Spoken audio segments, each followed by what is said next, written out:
Top quality और consistent performance के लिए सिर्फ सिल्वर पंप नाम याद रखना। और एनआईए कोर्ट से बरी होने के बाद पहली बार प्रज्ञा ठाकुर भोपाल पहुंची। प्रज्ञा ने कहा, मुझे बड़े लोगों के नाम लेने के लिए प्रेशर डाला गया था। 2008 के मालेगांव विस्फोट मामले में एनआईए कोर्ट से बरी होने के बाद पहली बार भोपाल पहुंची प्रज्ञा ठाकुर का शानदार स्वागत किया गया। लोगों ने ढोल नगाड़े बजाते हुए स्वागत किया। भोपाल पहुंची प्रज्ञा ने कहा कि कोर्ट के फैसले के बाद भगवा आतंकवाद कहने वालों के मुंह काले हुए हैं। प्रज्ञा ने कहा कि कोर्ट का फैसला हिंदू आतंकवाद और भगवा आतंकवाद कहने वालों के मुंह पर तमाचा है। उन्होंने कहा कि सत्य की जीत हुई है। प्रज्ञा ने कहा, धर्म और सत्य हमारे पक्ष में था, इसलिए हमारी जीत हुई। साथ ही उन्होंने कहा कि मालेगांव ब्लास्ट मामले में उन्हें बड़े बड़े लोगों के नाम लेने के लिए कहा गया था। माननीय भागवत जी का नाम, राम माधव जी का नाम, हमारे माननीय मोदी जी का नाम, योगी जी का नाम, माननीय इंद्रेश जी का नाम और तमाम वो नेता जो बड़े बड़े नेता हैं उन लोगों के नाम लेने के लिए कहा कि उन्होंने कहा और हमने ऐसा किया, ये बोलो। मैंने उनकी बात को नहीं सुना और ना ही माना, इसलिए उन्होंने मुझे प्रताड़ित किया। केंद्रीय मंत्री नितिन गडकरी के घर को बॉम्ब से उड़ाने की धमकी देने वाले युवक को पुलिस ने गिरफ्तार कर लिया है। गडकरी के घर में बॉम्ब होने की खबर के बाद पुलिस ने जांच की, जिसमें कुछ नहीं मिला। केंद्रीय मंत्री नितिन गडकरी के घर को बम से उड़ाने की धमकी देने वाला इस शख्स को पुलिस ने गिरफ्तार कर लिया है। उमेश राउत नाम के इस शख्स ने पुलिस को फोन कर बताया था कि केंद्रीय मंत्री नितिन गडकरी के घर में बम रखा हुआ है जो फटने वाली है। कॉल मिलने के बाद पुलिस ने जब गडकरी के घर की जांच की तो कुछ नहीं मिला। पुलिस ने अभियुक्त के कॉल को ट्रेस कर गिरफ्तार कर लिया।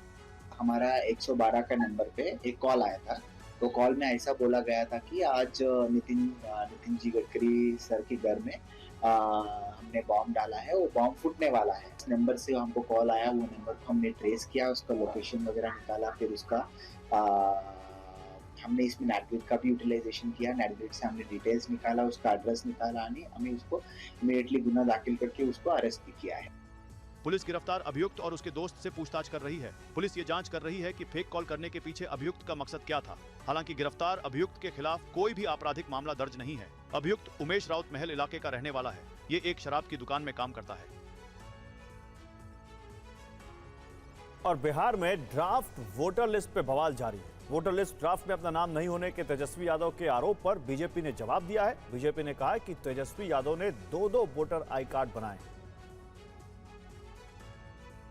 जिस तस्वीर में अलग एपिक नंबर था, जिसका नंबर है RAB29161120, जो गलत नंबर बताया गया था। तो 2 वोटर आईडी कार्ड हैं।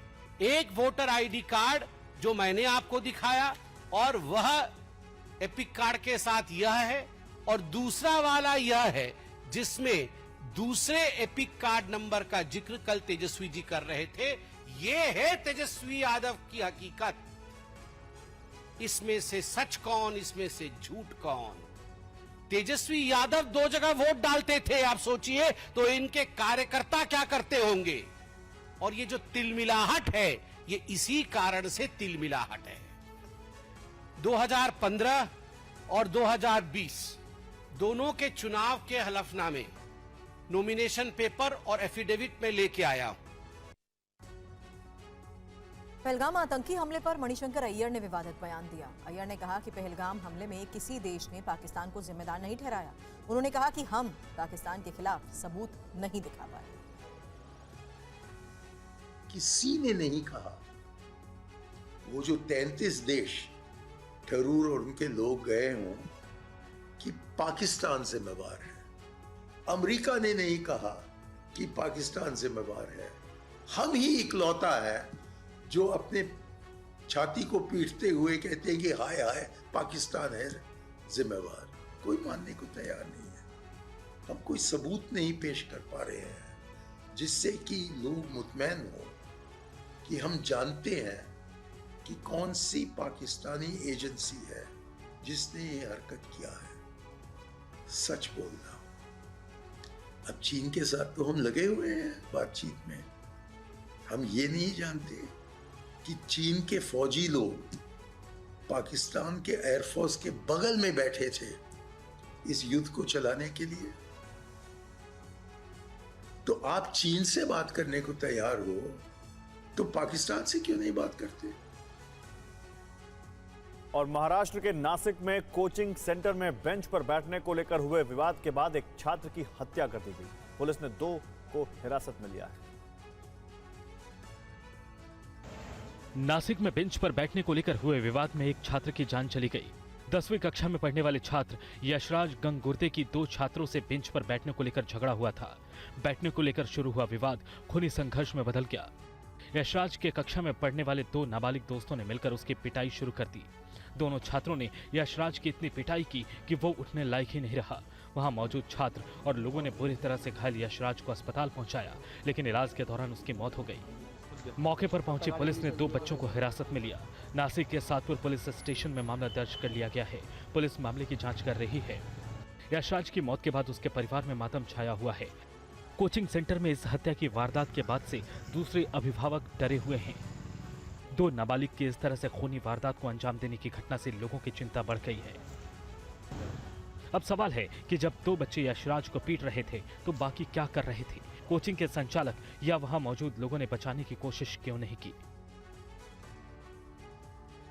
और यूपी के नोएडा से हैरान करने वाला मामला सामने आया। पत्नी से तंग आकर सेक्टर 45 इलाके में रहने वाले एक शख्स ने सुसाइड कर लिया।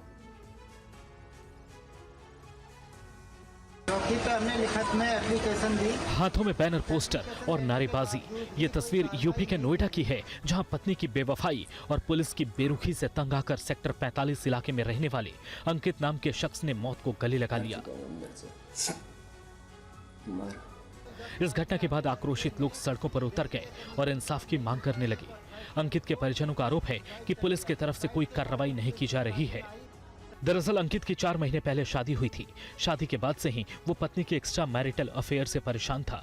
इस बीच अंकित कांवड़ यात्रा में शामिल होने के लिए चला गया और जब वहां से वापस लौटा तो पत्नी घर छोड़कर जा चुकी थी, जिसके बाद उसने पुलिस से शिकायत की, मदद मांगी, कई बार थाने का चक्कर लगाया, लेकिन जब कोई मदद नहीं मिली तो अंत में अंकित ने मौत को गले लगा लिया। सुसाइड से पहले अंकित ने एक वीडियो भी बनाया था जिसमें उसने अपनी आपबीती सुनाई थी। पत्नी के व्यवहार, उसके रिलेशनशिप और पुलिस की कार्यशैली पर सवाल उठाए थे। वहीं अब पुलिस ने मामला दर्ज कर जांच शुरू कर दी है। और पीलीभीत में जनसभा के दौरान केंद्रीय मंत्री जितिन प्रसाद की गाड़ी कीचड़ में फंस गई। जितिन प्रसाद को कार से उतरकर पैदल चलना पड़ा। जितिन प्रसाद की गाड़ी को ट्रैक्टर से बांधकर निकाला गया। जितिन प्रसाद शिवनगर गांव में जनसमस्याएं सुनने गए थे। देखिए, ये यूपी के पीलीभीत की तस्वीरें हैं। आप इन तस्वीरों पर क्या कहेंगे? आप केंद्रीय मंत्री की गाड़ी इस तरह से कीचड़ में फंस रही है, इसको ट्रैक्टर से घसीटकर और धक्का देकर बाहर निकालना पड़ रहा है। ये यूपी के पीलीभीत में केंद्रीय मंत्री जितिन प्रसाद की गाड़ी कीचड़ में फंसने की तस्वीर है और उसके बाद कैसे उसको निकाला गया ये आप देखिए। खुद जितिन प्रसाद जो वहाँ लोगों की समस्याएं सुनने गए थे, वो एक समस्या में फंस गए।